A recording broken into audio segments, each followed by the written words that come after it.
Well, hello and happy Friday. Hope everyone has had as good a week as possible.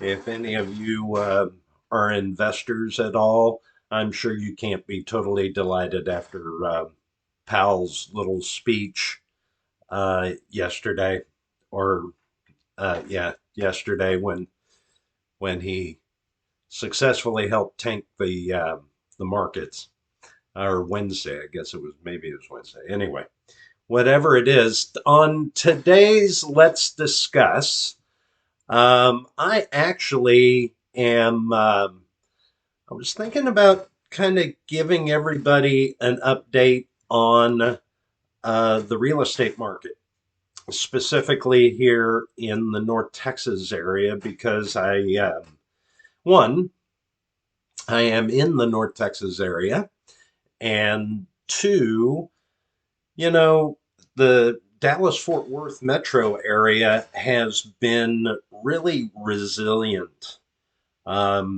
this year as far as the real estate market goes because of um, just this huge influx of people that we have moving into the Dallas Fort Worth area. We have a lot of people from the West Coast, some from the East Coast that are moving here. Um, I happen to be in real estate, and uh, I haven't I haven't had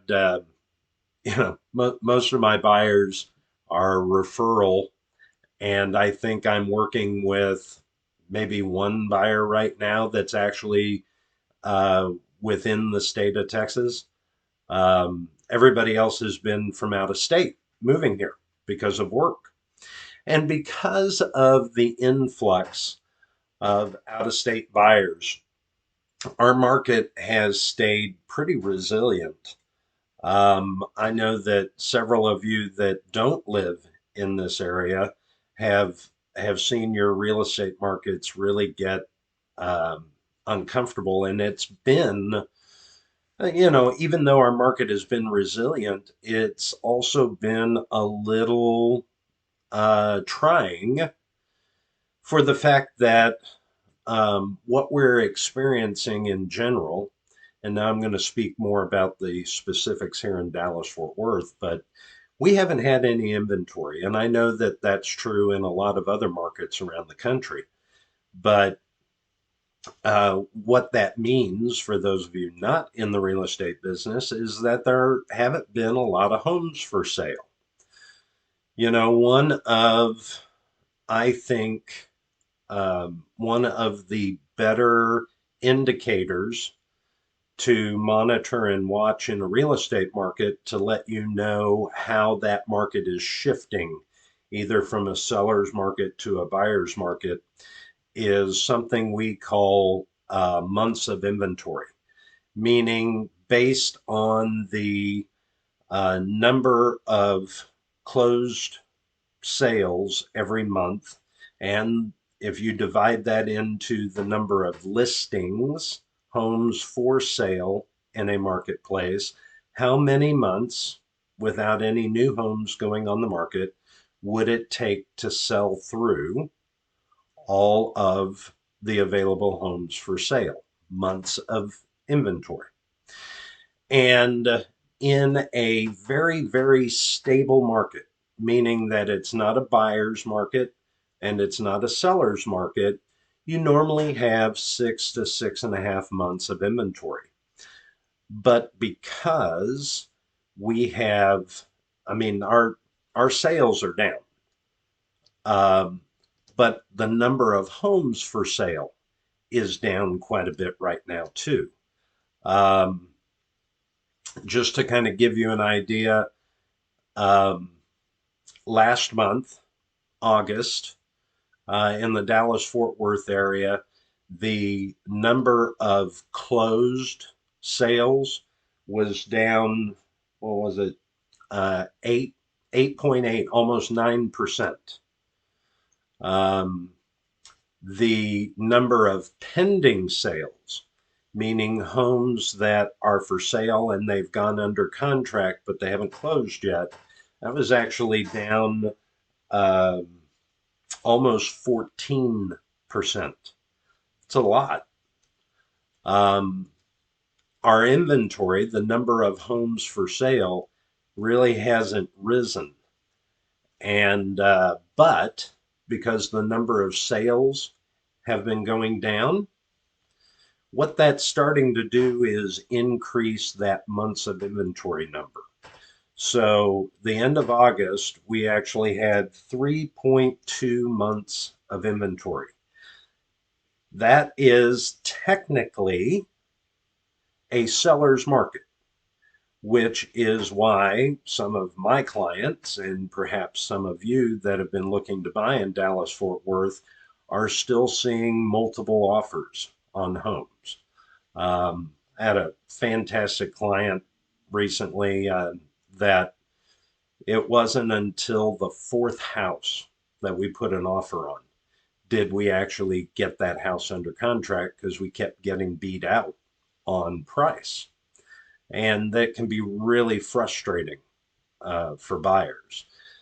But this 3.2 months of inventory, even though technically a seller's market, is actually the highest in um, since 2020, which means we are starting to trend back a little bit towards um, equilibrium. We're still technically in a seller's market, but you actually see it in our average sales price, which did not increase this last month.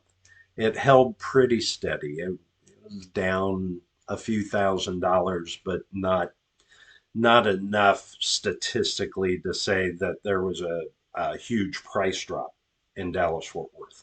It pretty much stayed steady. Now it is, it was August and we're going and we're in September now. Um, September tends to be a month where we get a lot more inventory because sales really drop off. People, are buying in the summertime to get ready for school.